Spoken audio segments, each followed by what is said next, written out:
How great is our God. How sing with me, and how great is our God. And all will see how great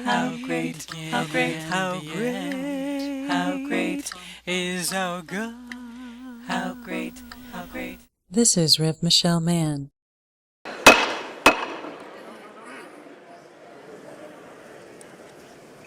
Madam Speaker, the President of the United States.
Members of Congress, the President of the United States.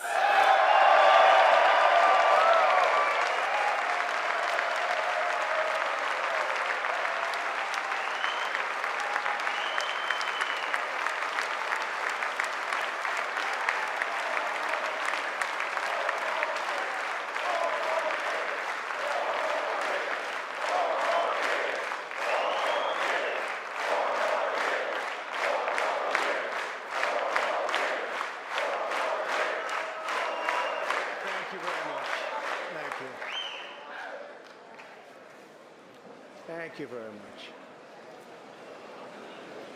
Madam Speaker, Mr. Vice President, members of Congress, the First Lady of the United States.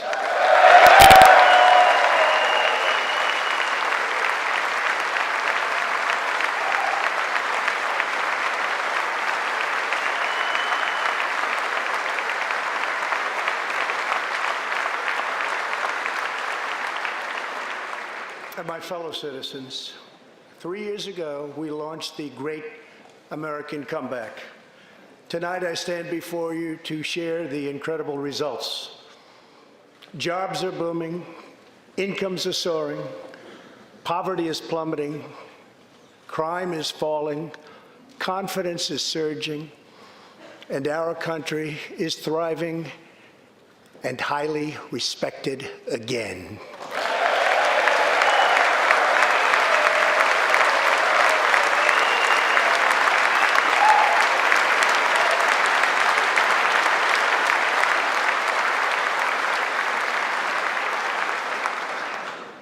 America's enemies are on the run. America's fortunes are on the rise, and America's future is blazing bright. The years of economic decay are over.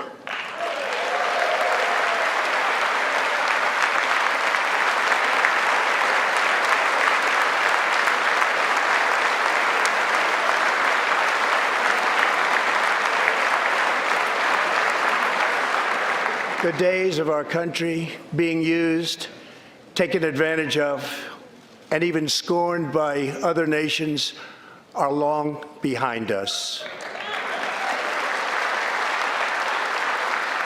Gone too are the broken promises, jobless recoveries, tired platitudes, and constant excuses for the depletion of American wealth, power, and prestige. In just 3 short years, we have shattered the mentality of American decline, and we have rejected the downsizing of Americans' destiny. We have totally rejected the downsizing. We're moving forward at a pace that was unimaginable just a short time ago, and we are never, ever going back.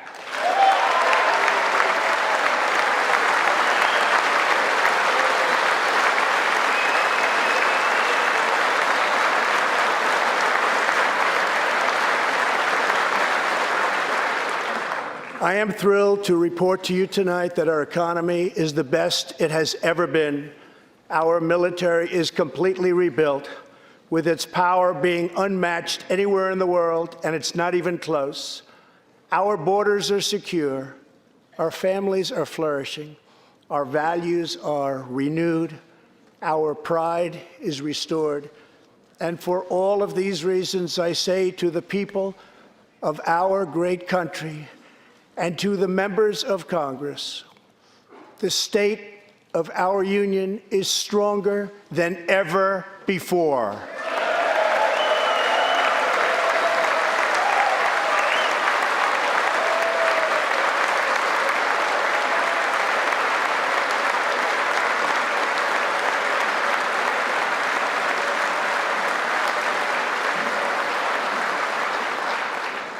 The vision I will lay out this evening demonstrates how we are building the world's most prosperous and inclusive society, one where every citizen can join in America's unparalleled success, and where every community can take part in America's extraordinary rise. From the instant I took office, I moved rapidly to revive the U.S. economy, slashing a record number of job-killing regulations, enacting historic and record-setting tax cuts, and fighting for fair and reciprocal trade agreements.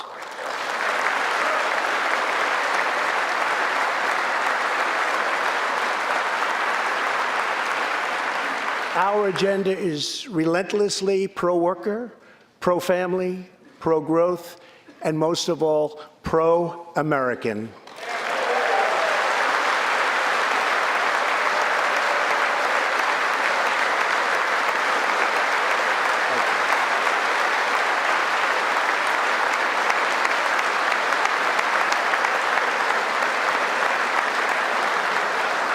Thank you. We are advancing with unbridled optimism and lifting our citizens of every race, color, religion, and creed very, very high. Since my election, we have created 7 million new jobs, 5 million more than government experts projected during the previous administration.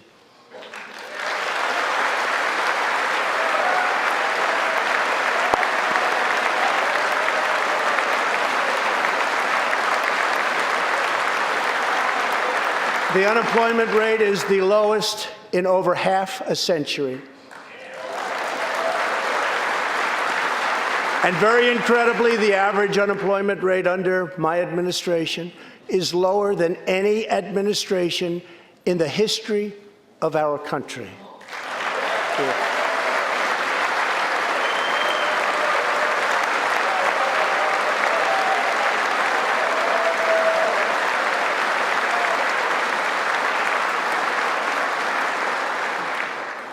If we hadn't reversed the failed economic policies of the previous administration, the world would not now be witnessing this great economic success.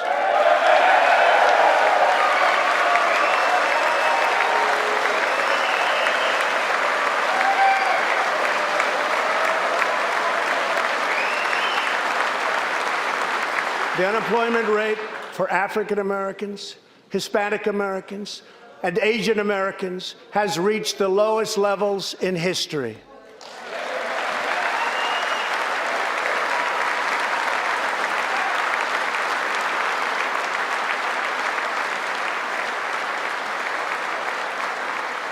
African American youth unemployment has reached an all-time low. African American poverty has declined to the lowest rate ever recorded. The unemployment rate for women reached the lowest level in almost 70 years, and last year women filled 72% of all new jobs added.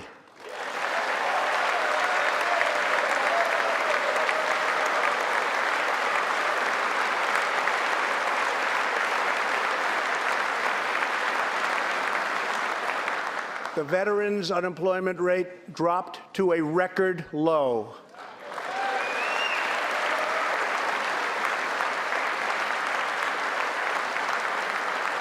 The unemployment rate for disabled Americans has reached an all-time low.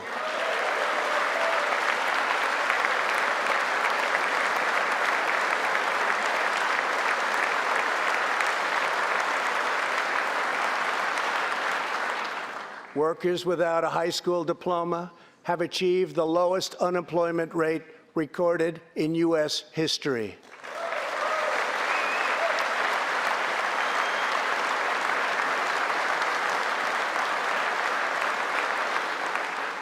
A record number of young Americans are now employed. Under the last administration, more than 10 million people were added to the food stamp rolls. Under my administration, 7 million Americans have come off food stamps, and 10 million people have been lifted off of welfare.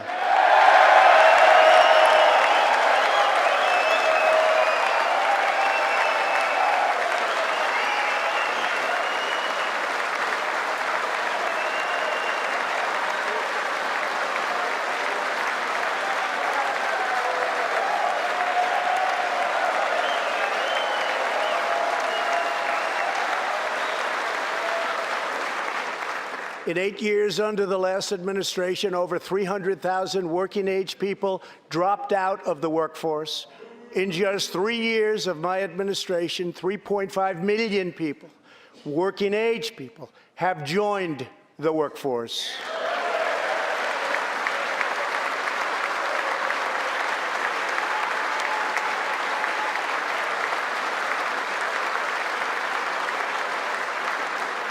Since my election, the net worth of the bottom half of wage earners has increased by 47%, 3 times faster than the increase for the top 1%.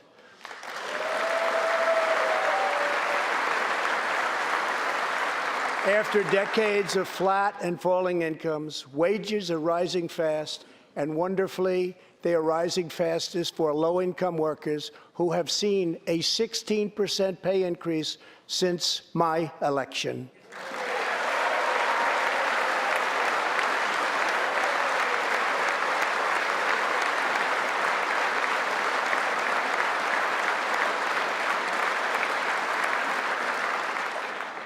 This is a blue-collar boom.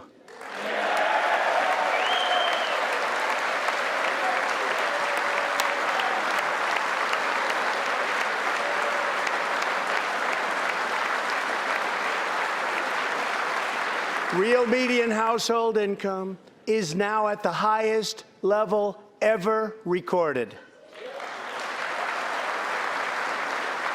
Since my election, U.S. stock markets have soared 70%, adding more than $12 trillion to our nation's wealth, transcending anything anyone believed was possible. This is a record. It is something that every country in the world is looking up to. They admire.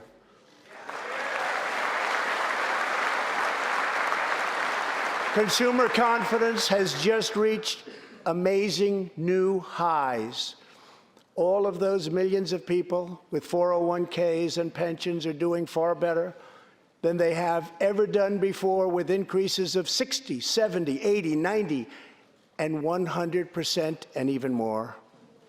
Jobs and investments are pouring into 9,000 previously neglected neighborhoods, thanks to Opportunity Zones, a plan spearheaded by Senator Tim Scott as part of our great Republican tax cuts.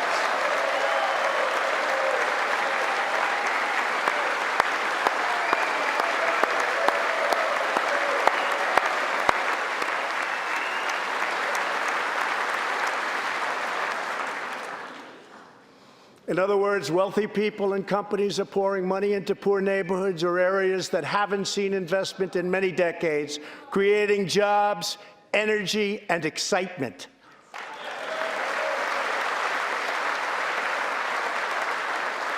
This is the first time that these deserving communities have seen anything like this. It's all working. Opportunity Zones are helping Americans like Army veteran Tony Rankins from Cincinnati, Ohio. After struggling with drug addiction, Tony lost his job, his house, and his family. He was homeless. But then Tony found a construction company that invests in Opportunity Zones. He is now a top tradesman, drug-free, reunited with his family, and he is here tonight. Tony, keep up the great work, Tony.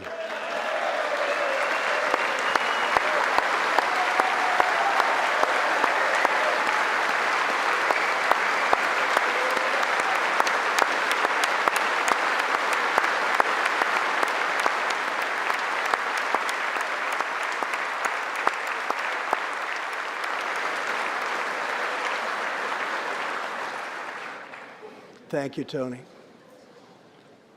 Our roaring economy has, for the first time ever, given many former prisoners the ability to get a great job and a fresh start. This second chance at life is made possible because we passed landmark criminal justice reform into law. Everybody said that criminal justice reform couldn't be done, but I got it done, and the people in this room got it done.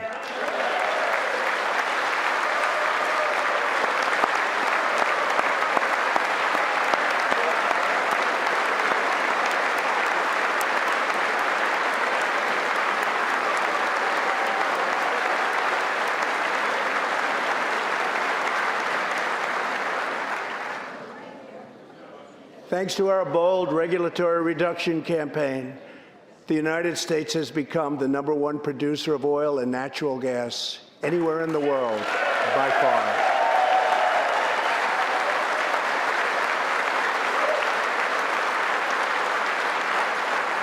With the tremendous progress we have made over the past 3 years, America is now energy independent, and energy jobs, like so many other elements of our country, are at a record high.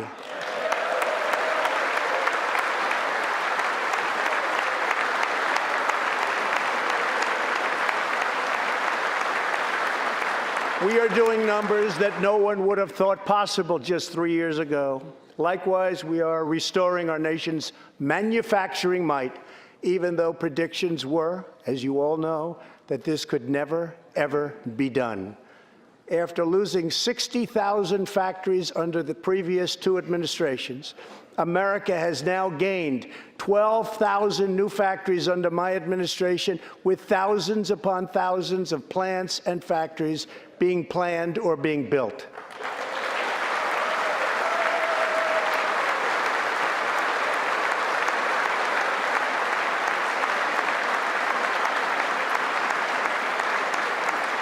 Companies are not leaving. They are coming back to the USA. The fact is that everybody wants to be where the action is, and the United States of America is indeed the place where the action is. One of the biggest promises I made to the American people was to replace the disastrous NAFTA trade deal.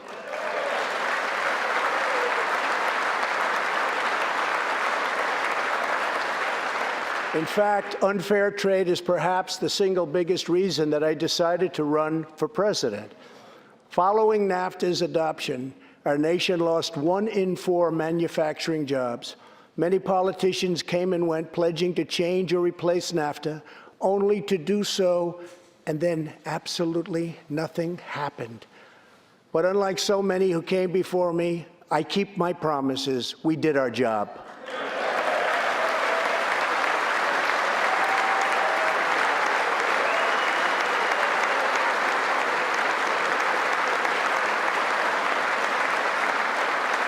6 days ago, I replaced NAFTA and signed the brand new U.S.-Mexico-Canada agreement into law. The USMCA will create nearly 100,000 new high-paying American auto jobs and massively boost exports for our farmers, ranchers, and factory workers.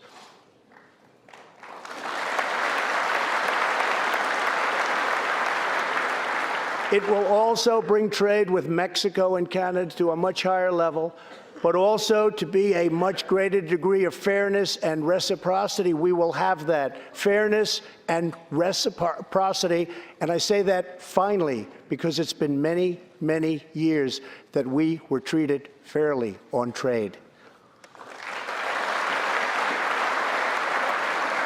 This is the first major trade deal in many years to earn the strong backing of America's labor unions.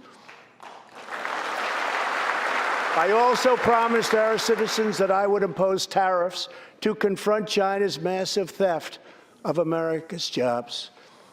Our strategy has worked. Days ago, we signed the groundbreaking new agreement with China that will defend our workers, protect our intellectual property, bring billions and billions of dollars into our treasury, and open vast new markets for products made and grown right here in the USA.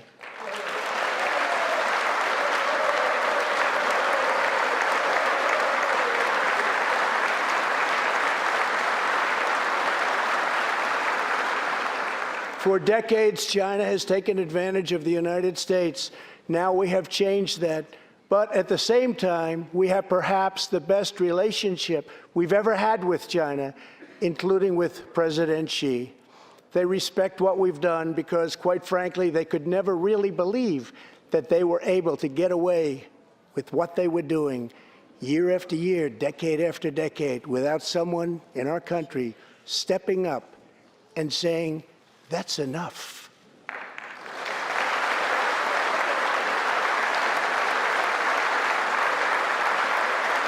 Now we want to rebuild our country, and that's exactly what we're doing. We are rebuilding our country. As we restore American leadership throughout the world, we are once again standing up for freedom in our hemisphere. That's why my administration reversed the failing policies of the previous administration on Cuba.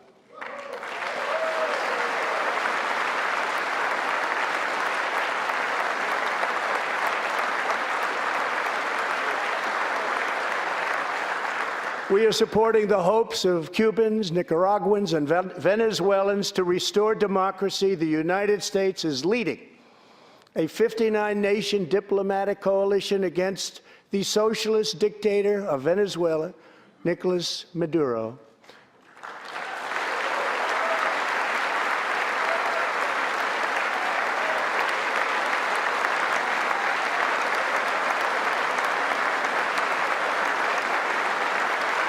Maduro is an illegitimate ruler, a tyrant who brutalizes his people, but Maduro's grip on tyranny will be smashed and broken.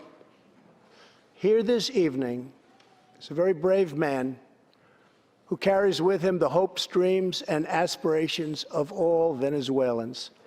Joining us in the gallery is the true and legitimate president of Venezuela, Juan Guaido. Mr. President, please take this message back to your family.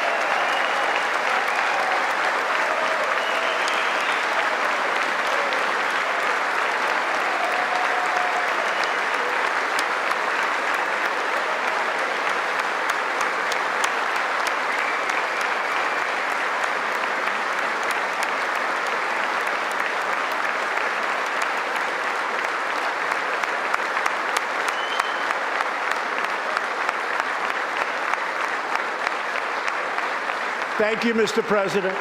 Great honor. Thank you very much. Please take this message back that all Americans are united with the Venezuelan people in their righteous struggle for freedom. Thank you very much, Mr. President.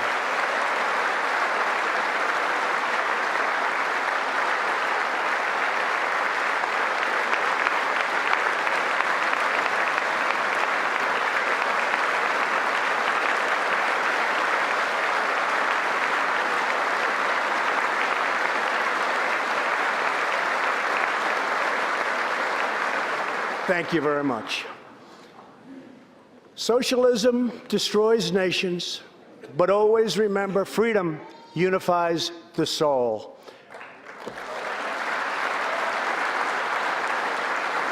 To safeguard American liberty, we have invested a record-breaking $2.2 trillion in the United States military.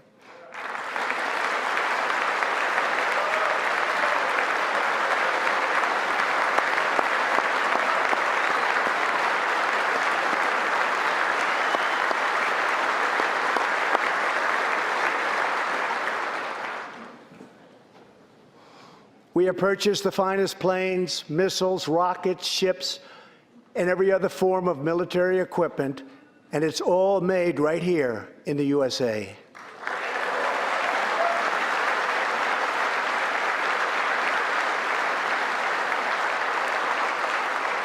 We are also getting our allies, finally, to help pay their fair share.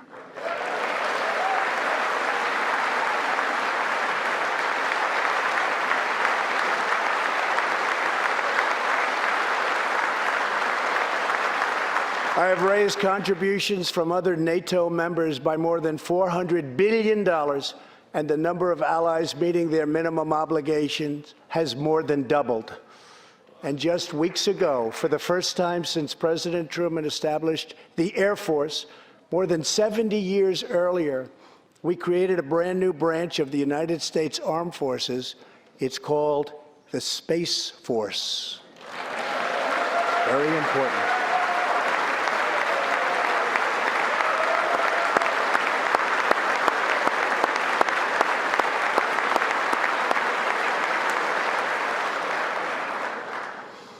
In the gallery tonight, we have a young gentleman, and what he wants so badly, 13 years old, Ian Lawnfay. He's an 8th grader from Arizona. Ian, please stand up. Ian has always dreamed of going to space. He was the first in his class and among the youngest at an aviation academy. He aspires to go to the Air Force Academy, and then he has his eye on the Space Force. As Ian says, most people look up at space. I want to look down on the world.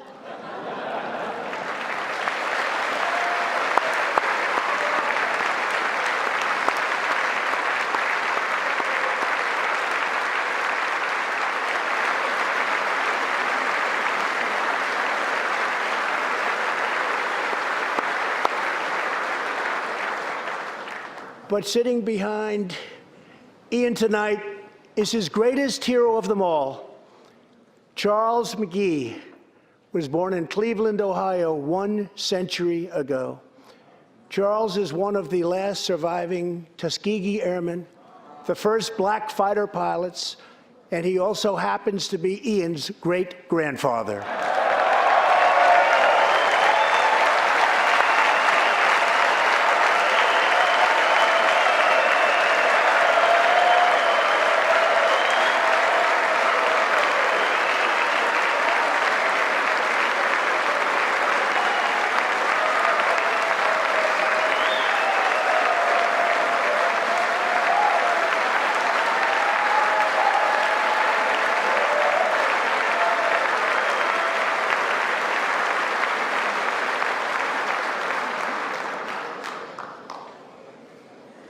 Incredible story.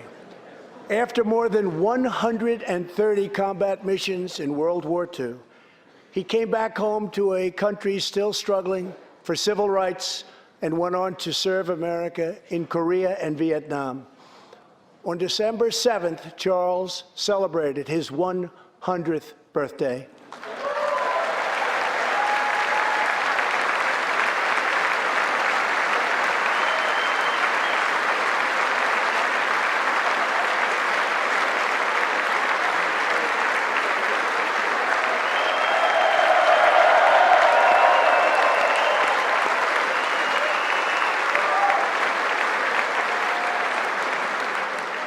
A few weeks ago, I signed a bill promoting Charles McGee to Brigadier General, and earlier today, I pinned the stars on his shoulders in the Oval Office. General McGee, our nation salutes you. Thank you, sir.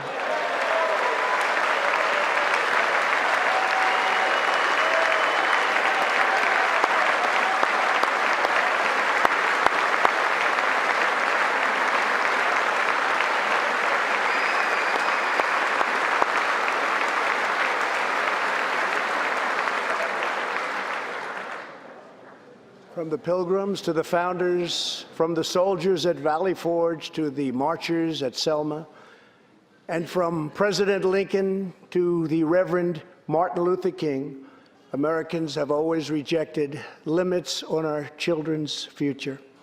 Members of Congress, we must never forget that the only victories that matter in Washington are victories that deliver for the American people.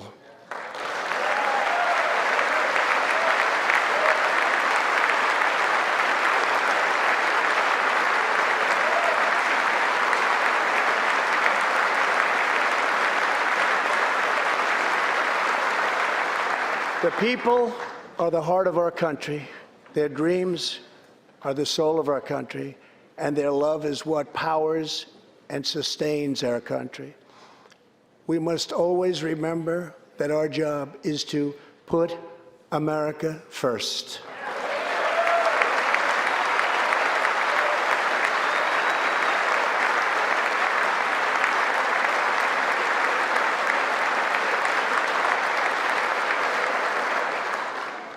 The next step forward in building an inclusive society is making sure that every young American gets a great education and the opportunity to achieve the American dream. Yet for too long, countless American children have been trapped in failing government schools. To rescue these students, 18 states have created school choice in the form of opportunity scholarships. The programs are so popular that tens of thousands of students remain on a waiting list. One of those students is Janiyah Davis, a 4th grader from Philadelphia. Janiyah.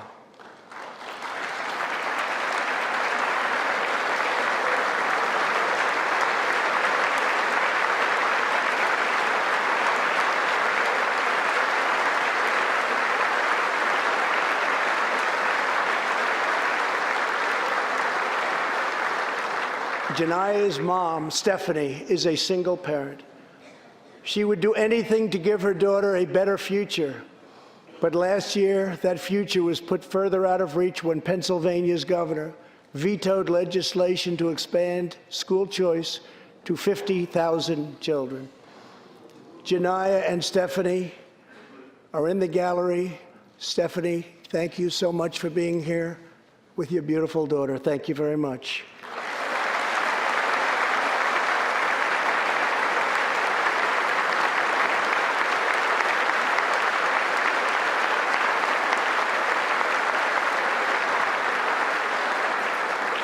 But Janiyah, I have some good news for you, because I am pleased to inform you that your long wait is over. I can proudly announce tonight that an opportunity scholarship has become available. It's going to you, and you will soon be heading to the school of your choice.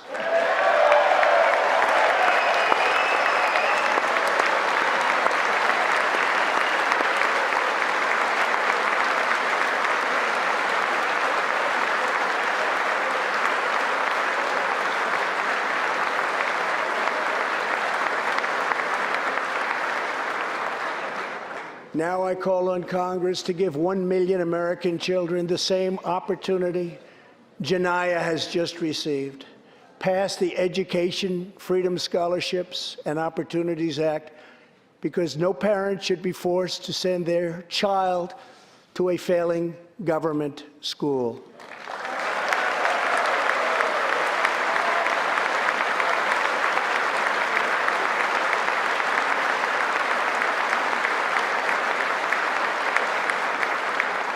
Every young person should have a safe and secure environment in which to learn and to grow. For this reason, our magnificent First Lady has launched the Be Best initiative to advance a safe, healthy, supportive, and drug-free life for the next generation, online, in school, and in our communities. Thank you, Melania, for your extraordinary love and profound care for America's children. Thank you very much.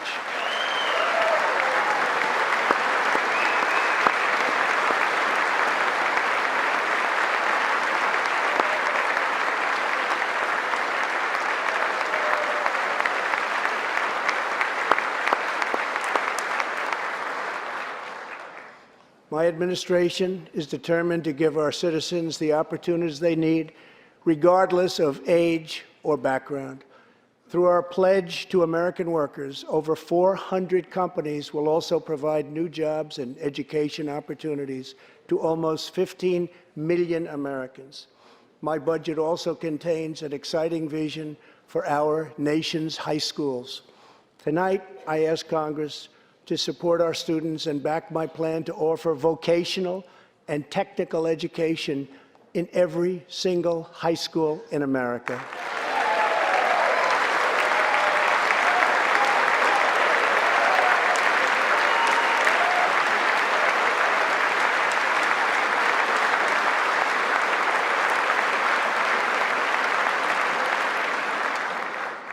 To expand equal opportunity, I am also proud that we achieved record and permanent funding for our nation's historically black colleges and universities.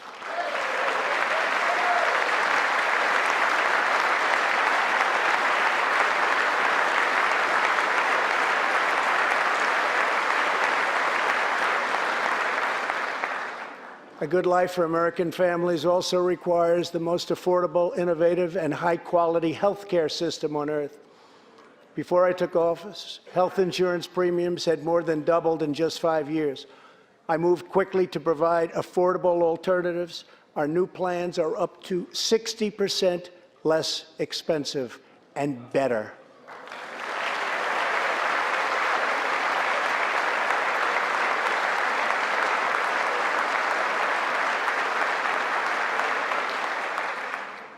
I've also made an ironclad pledge to American families. We will always protect patients with pre-existing conditions.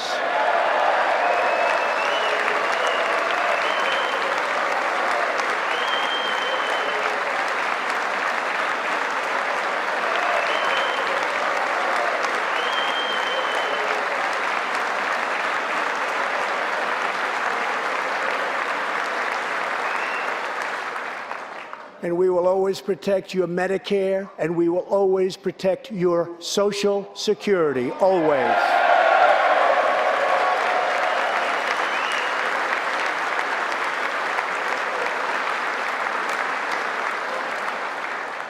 The American patient should never be blindsided by medical bills. That is why I signed an executive order requiring price transparency.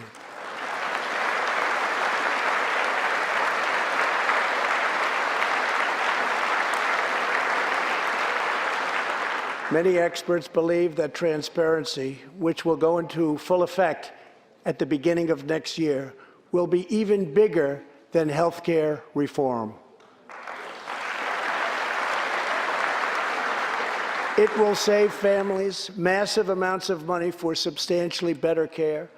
But as we work to improve Americans' health care, there are those who want to take away your health care, take away your doctor, and abolish private insurance entirely. 132 lawmakers in this room have endorsed legislation to impose a socialist takeover of our health care system, wiping out the private health insurance plans of 180 million very happy Americans. To those watching at home tonight, I want you to know we will never let socialism destroy American health care.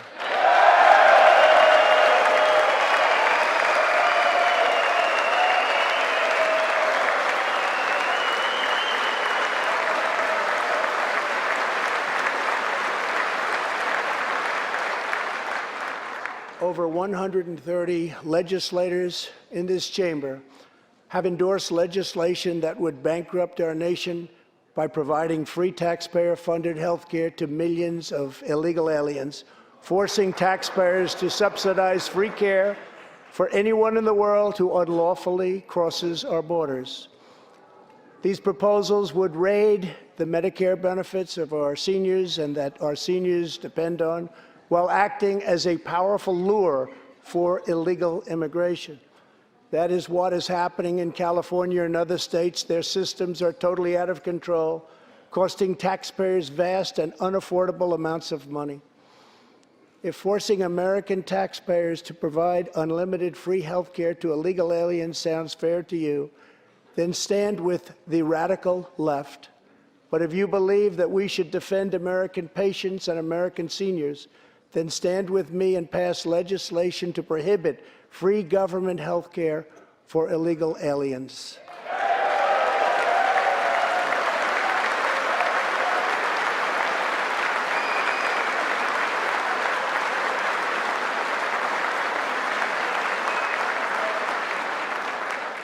This will be a tremendous boon to our already very strongly guarded southern border, where, as we speak, a long, tall, and very powerful wall is being built.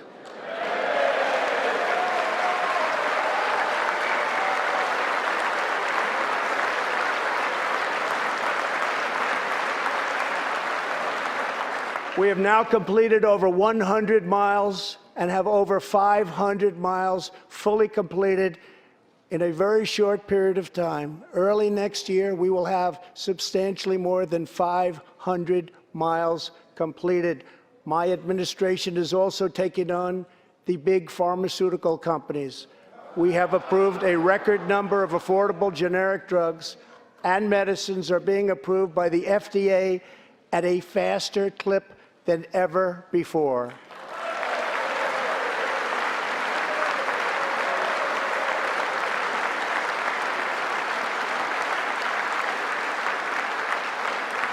And I was pleased to announce last year that for the first time in 51 years, the cost of prescription drugs actually went down.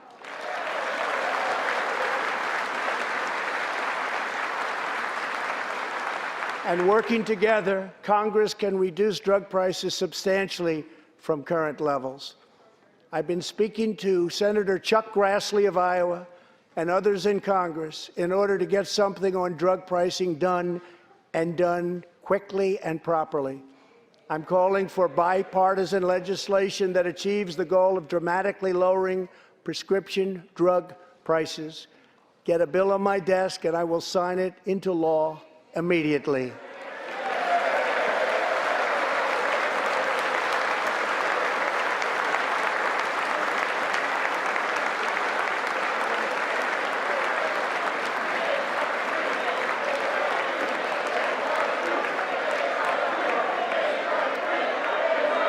With unyielding commitment, we are curbing the opioid epidemic. Drug overdose deaths declined for the first time in nearly 30 years. Among the states hardest hit, Ohio is down 22%, Pennsylvania is down 18%, Wisconsin is down 10%, and we will not quit until we have beaten the opioid epidemic once and for all.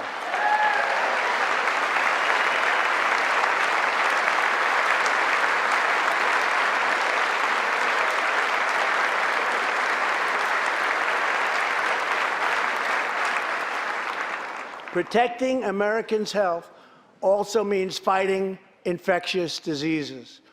We are coordinating with the Chinese government and working closely together on the coronavirus outbreak in China. My administration will take all necessary steps to safeguard our citizens from this threat. We have launched ambitious new initiatives to substantially improve care for Americans with kidney disease, Alzheimer's, and those struggling with mental health.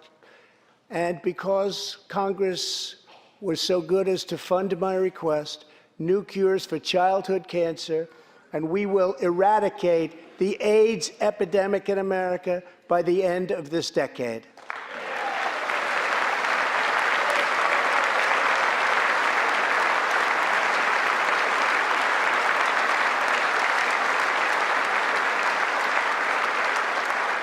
Almost every American family knows the pain when a loved one is diagnosed with a serious illness.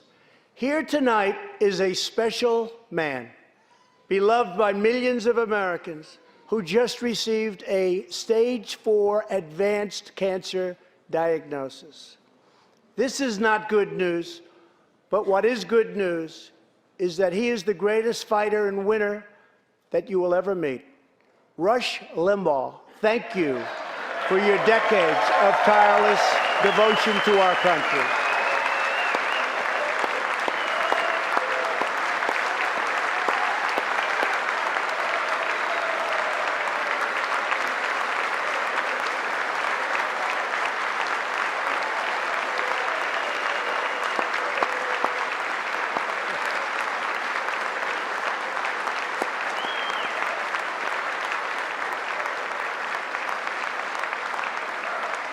And Rush, in recognition of all that you have done for our nation, the millions of people a day that you speak to and that you inspire, and all of the incredible work that you have done for charity, I am proud to announce tonight that you will be receiving our country's highest civilian honor, the Presidential Medal of Freedom.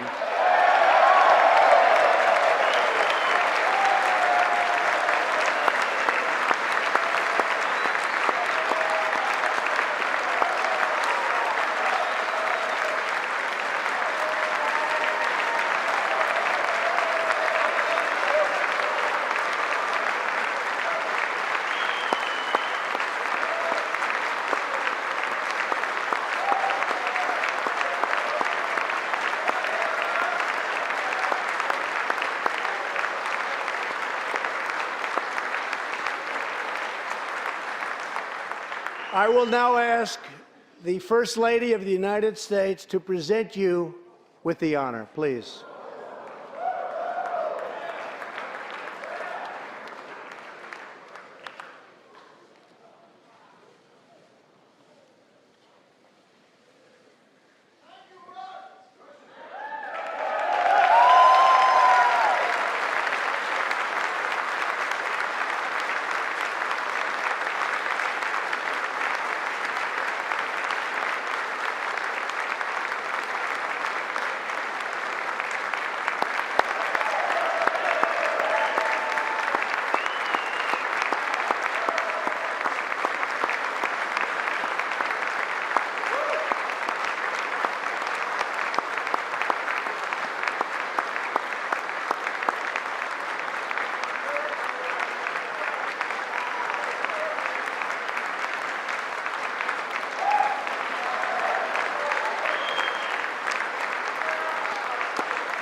Rush and Catherine, congratulations.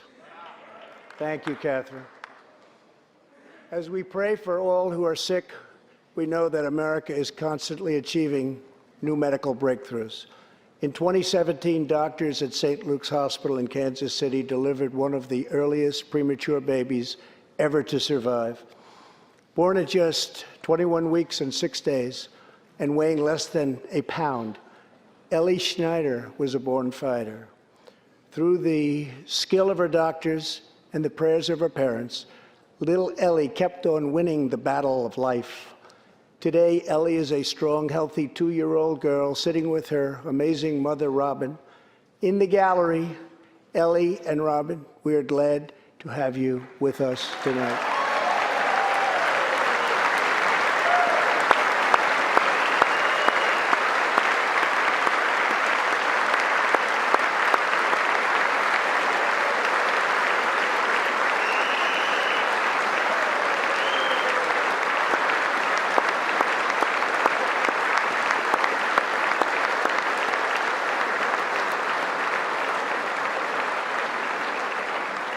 Ellie reminds us that every child is a miracle of life.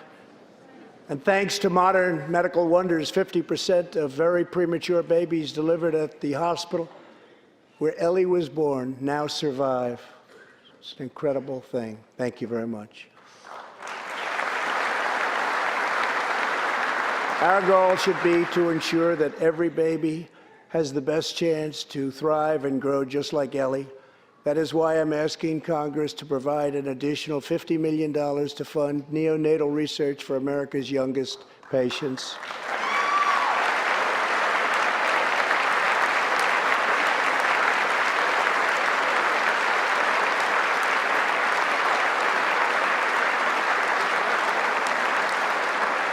That is why I'm also calling upon members of Congress here tonight to pass legislation finally banning the late-term abortion of babies.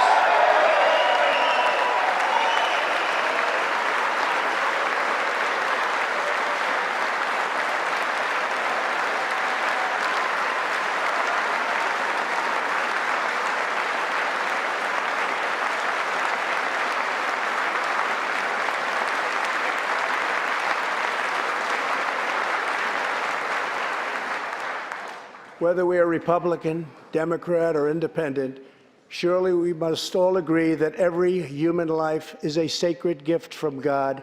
As we support America's moms and dads, I was recently proud to sign the law providing new parents in the federal workforce paid family leave, serving as a model for the rest of the country.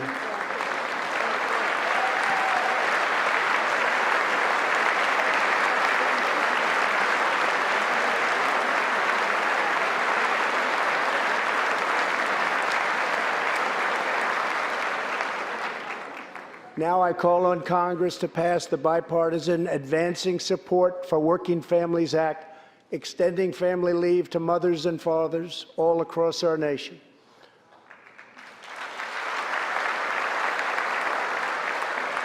$40 million American families have an average $2,200 extra thanks to our child tax credit.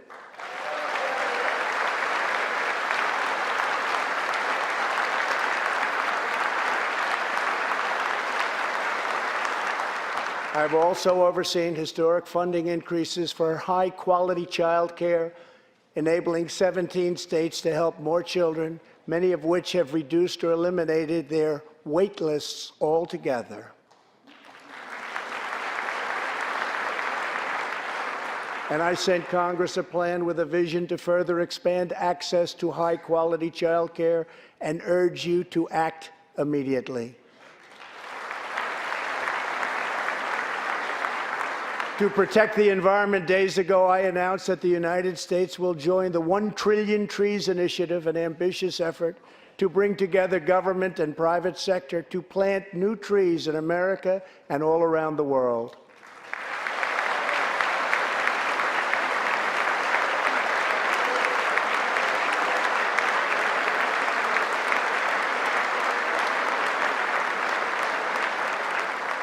We must also rebuild America's infrastructure.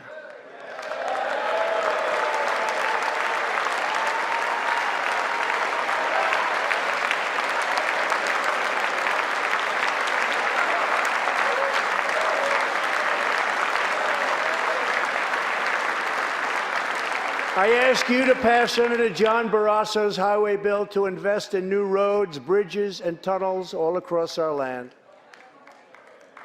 I'm also committed to ensuring that every citizen can have access to high-speed internet, including and especially in rural America.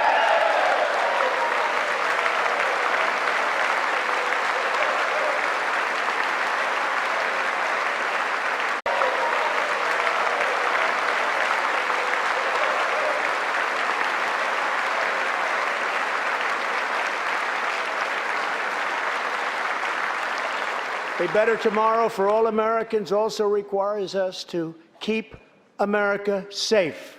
That means supporting the men and women of law enforcement at every level, including our nation's heroic ICE officers.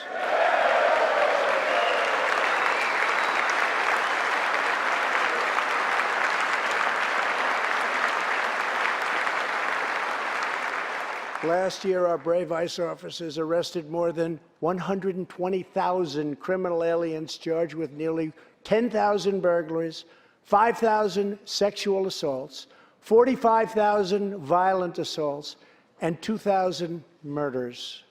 Tragically, there are many cities in America where radical politicians have chosen to provide sanctuary for these criminal illegal aliens. In sanctuary cities, local officials order police to release dangerous criminal aliens to prey upon the public instead of handing them over to ICE to be safely removed. Just 29 days ago, a criminal alien freed by the sanctuary city of New York was charged with the brutal rape and murder of a 92-year-old woman. The killer had been previously arrested for assault, but under New York sanctuary policies, he was set free. If the city had honored ICE's detainer request, his victim would still be alive today. The state of California passed an outrageous law declaring their whole state to be a sanctuary for criminal illegal immigrants, a very terrible sanctuary with catastrophic results.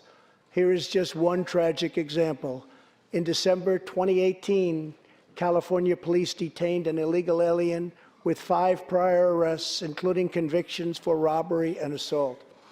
But as required by California's sanctuary law, local authorities released him. Days later, the criminal alien went on a gruesome spree of deadly violence. He viciously shot one man going about his daily work. He approached a woman sitting in her car and shot her in the arm and in the chest. He walked into a convenience store and wildly fired his weapon. He hijacked a truck and smashed into vehicles, critically injuring innocent victims. One of the victims is a terrible, terrible situation. Died, 51-year-old American named Rocky Jones. Rocky was at a gas station when this vile criminal fired 8 bullets at him from close range, murdering him in cold blood. Rocky left behind a devoted family, including his brothers, who loved him more than anything else in the world. One of his grieving brothers is here with us tonight. Jody, would you please stand? Jody, thank you.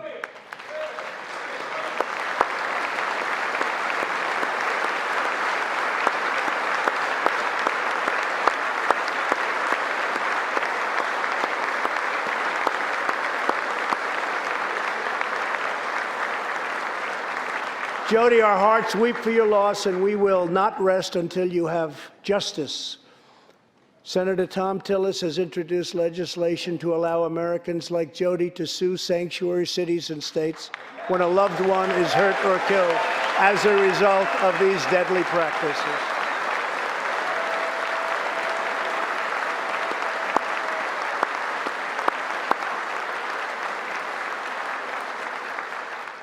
I ask Congress to pass the Justice for Victims of Sanctuary Cities Act immediately.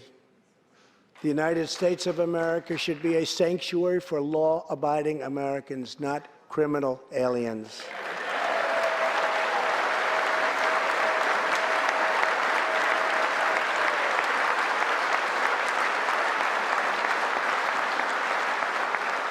In the last 3 years, ICE has arrested over 5,000 wicked human traffickers, and I have signed 9 pieces of legislation to stamp out the menace of human trafficking domestically and all around the globe.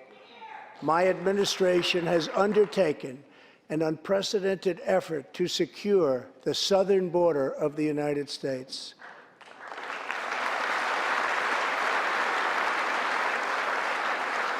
Before I came into office, if you showed up illegally on our southern border and were arrested, you were simply released and allowed into our country, never to be seen again.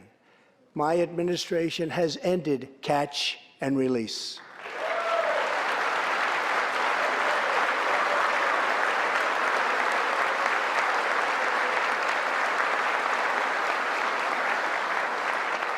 If you come illegally, you will now be promptly removed from our country.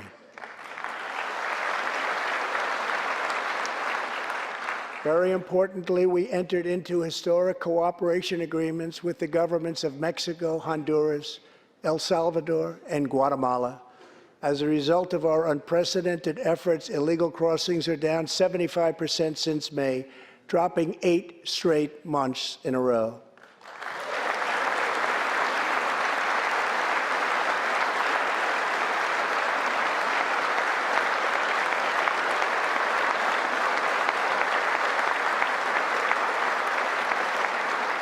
And as the wall rapidly goes up, drug seizures rise, and the border crossings are going down, and going down very rapidly. Last year, I traveled to the border in Texas and met Chief Patrol Agent Raul Ortiz. Over the last 24 months, Agent Ortiz and his team have seized more than 200,000 pounds of poisonous narcotics, arrested more than 3,000 human smugglers, and rescued more than 2,000 migrants. Days ago, Agent Ortiz was promoted to Deputy Chief of Border Patrol, and he joins us tonight. Chief Ortiz, please stand.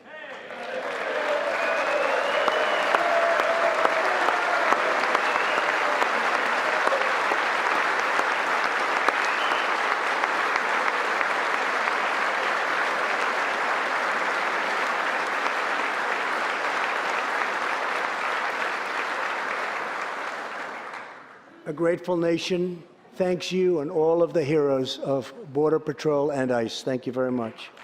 Thank you. To build on these historic gains, we are working on legislation to replace our outdated and randomized immigration system with one based on merit, welcoming those who follow the rules, contribute to our economy, support themselves financially, and uphold our values.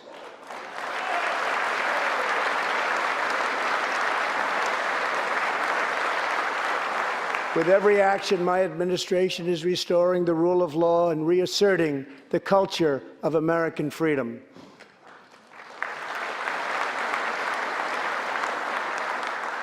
Working with Senate Majority Leader Mitch McConnell, thank you, Mitch, and his colleagues in the Senate, we have confirmed a record number of 187 new federal judges to uphold our Constitution as written. This includes 2 brilliant new Supreme Court justices, Neil Gorsuch and Brett Kavanaugh. Thank you.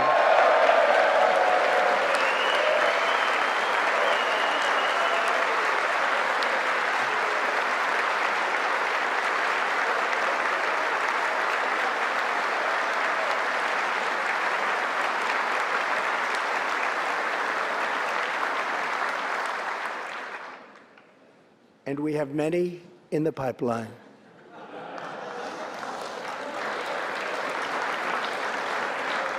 My administration is also defending religious liberty, and that includes the constitutional right to pray in public schools.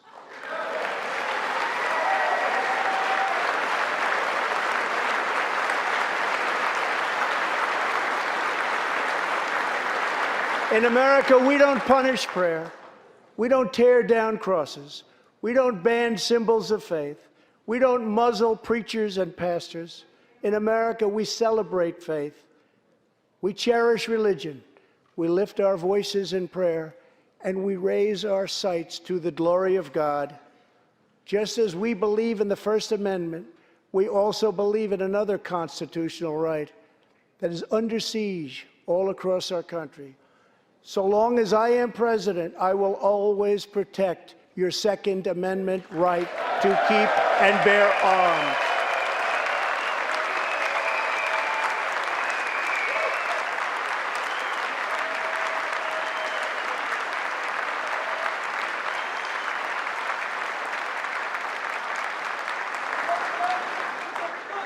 In reaffirming our heritage as a free nation, we must remember that America has always been a frontier nation. Now we must embrace the next frontier, America's manifest destiny in the stars. I am asking Congress to fully fund the Artemis program to ensure that the next man and the first woman on the moon will be American astronauts, using this as a launching pad to ensure that America is the first nation to plant its flag on Mars.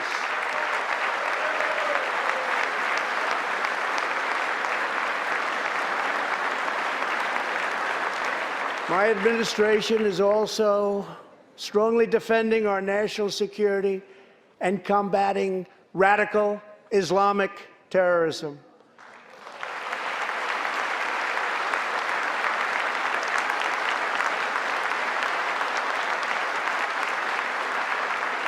Last week, I announced a groundbreaking plan for peace between Israel and the Palestinians.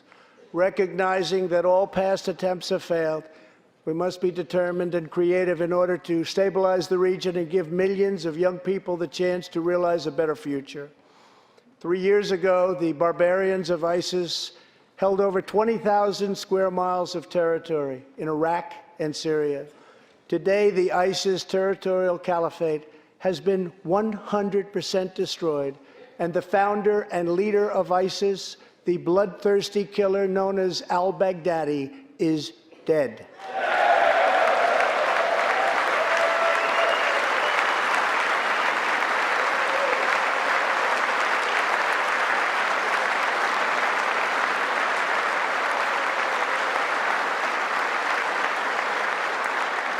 We are joined this evening by Carl and Marcia Mueller.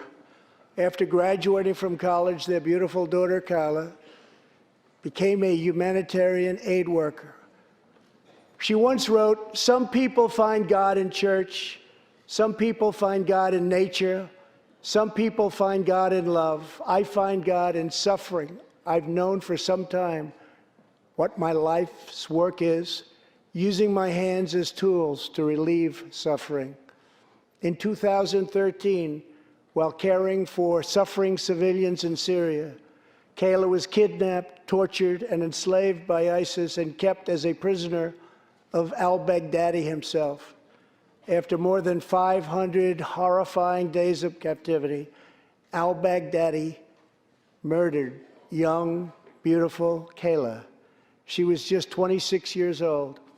On the night that U.S. Special Forces operations ended al-Baghdadi's miserable life, the chairman of the Joint Chiefs of Staff, General Mark Milley, received a call in the Situation Room.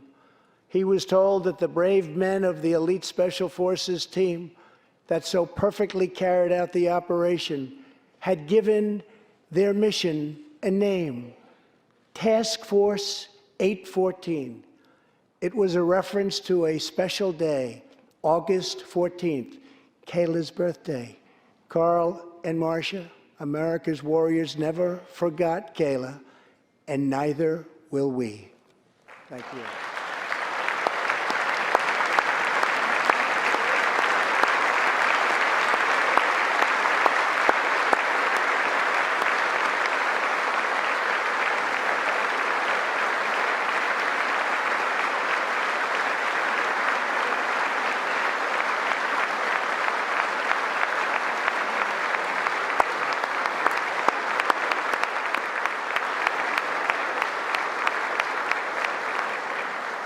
Every day, America's men and women in uniform demonstrate the infinite depth of love that dwells in the human heart. One of these American heroes was Army Staff Sergeant Christopher Hake.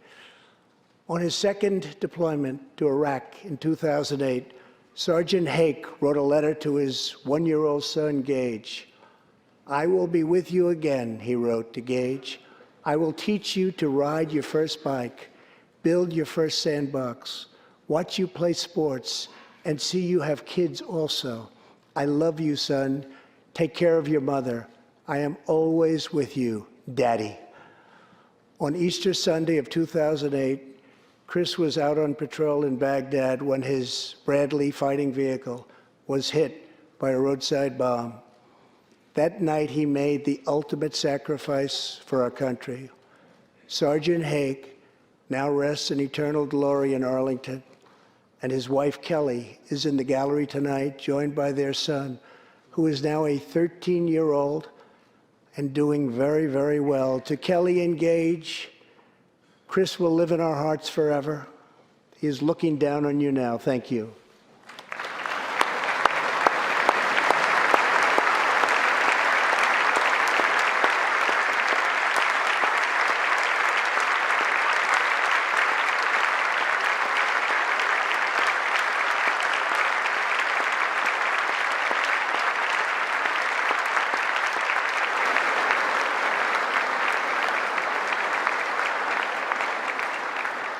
Thank you very much. Thank you both very much.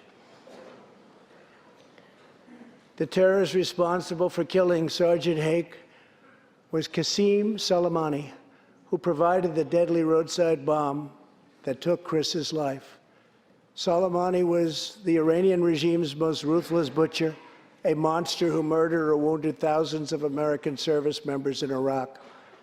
As the world's top terrorist, Soleimani orchestrated the deaths of countless men, women, and children. He directed the December assault and went on to assault U.S. forces in Iraq, was actively planning new attacks when we hit him very hard. And that's why last month, at my direction, the U.S. military executed a flawless precision strike that killed Soleimani and terminated his evil reign of terror forever.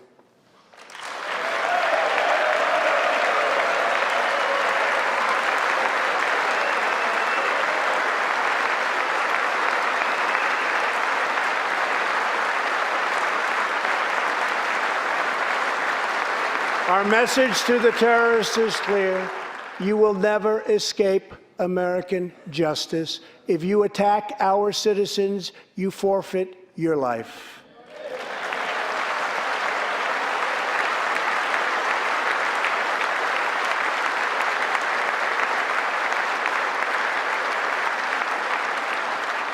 In recent months, we have seen proud Iranians raise their voices against their oppressive rulers. The Iranian regime must abandon its pursuit of nuclear weapons, stop spreading terror, death, and destruction, and start working for the good of its own people. Because of our powerful sanctions, the Iranian economy is doing very, very poorly. We can help them make a very good and short-time recovery. It can all go very quickly, but perhaps they are too proud or too foolish to ask for that help. We are here. Let's see which road they choose. It is totally up to them.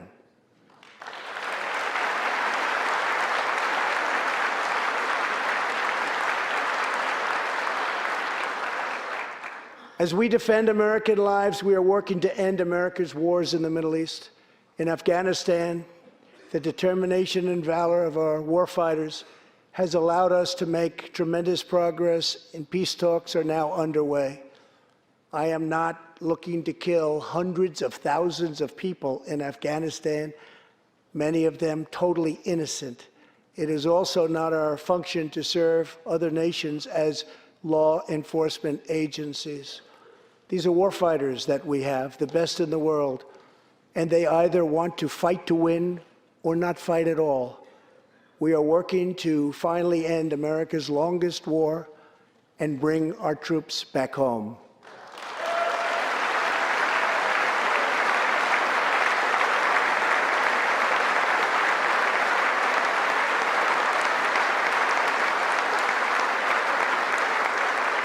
War places a heavy burden on our nation's extraordinary military families, especially spouses like Amy Williams from Fort Bragg, North Carolina, and her two children, 6-year-old Eliana and 3-year-old Rowan. Amy works full-time and volunteers countless hours helping other military families. For the past 7 months, she has done it all while her husband, Sergeant First Class Townsend Williams, is in Afghanistan on his 4th deployment in the Middle East. Amy's kids haven't seen their father's face in many months. Amy, your family's sacrifice makes it possible for all of our families to live in safety and in peace, and we want to thank you. Thank you, Amy.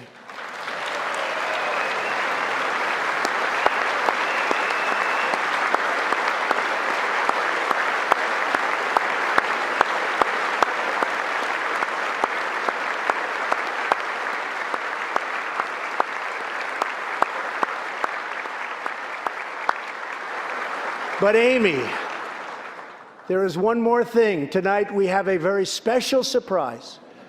I am thrilled to inform you that your husband is back from deployment. He is here with us tonight, and we couldn't keep him waiting any longer.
Welcome home, Sergeant Williams. Thank you very much.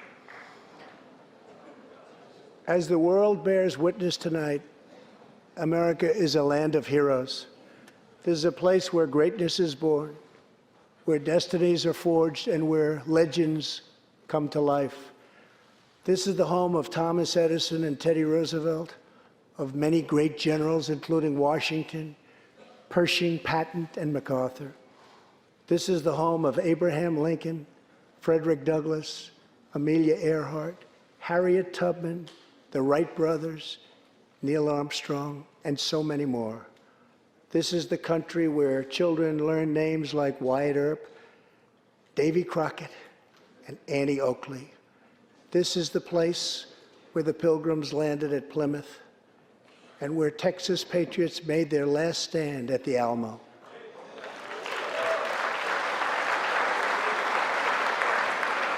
The beautiful, beautiful Alamo.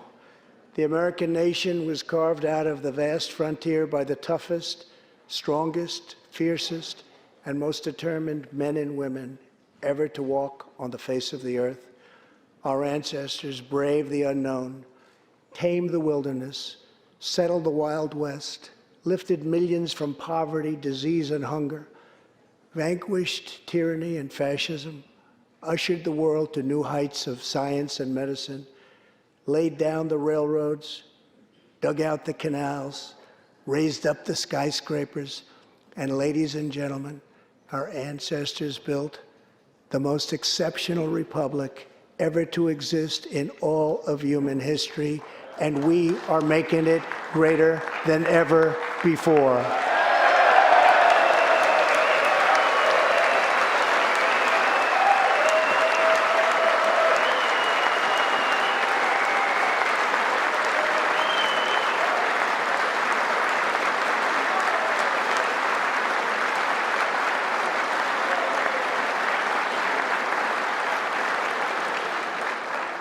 This is our glorious and magnificent inheritance. We are Americans. We are pioneers. We are the pathfinders. We settled the new world. We built the modern world.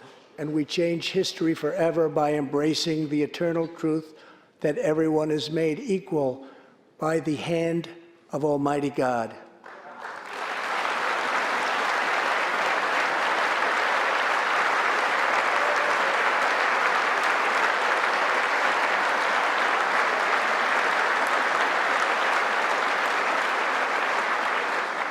America is the place where anything can happen.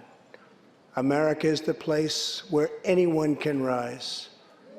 And here, on this land, on this soil, on this continent, the most incredible dreams come true. This nation is our canvas, and this country is our masterpiece. We look at tomorrow and see unlimited frontiers just waiting to be explored. Our brightest discoveries are not yet known. Our most thrilling stories are not yet told. Our grandest journeys are not yet made. The American age, the American epic, the American adventure has only just begun. Our spirit is still young. The sun is still rising. God's grace is still shining. And my fellow Americans, the best is yet to come. Thank you, God bless you, and God bless America. Thank you very much.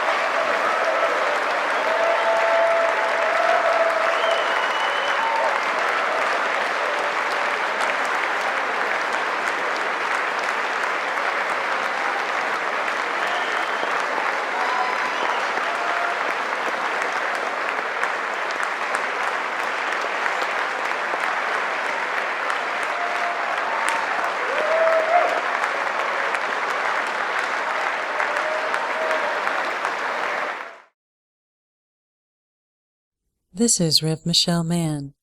Thank you for watching, and God bless you. How great is our stand. How Sing with me, and how great is our God. And all will see how great, how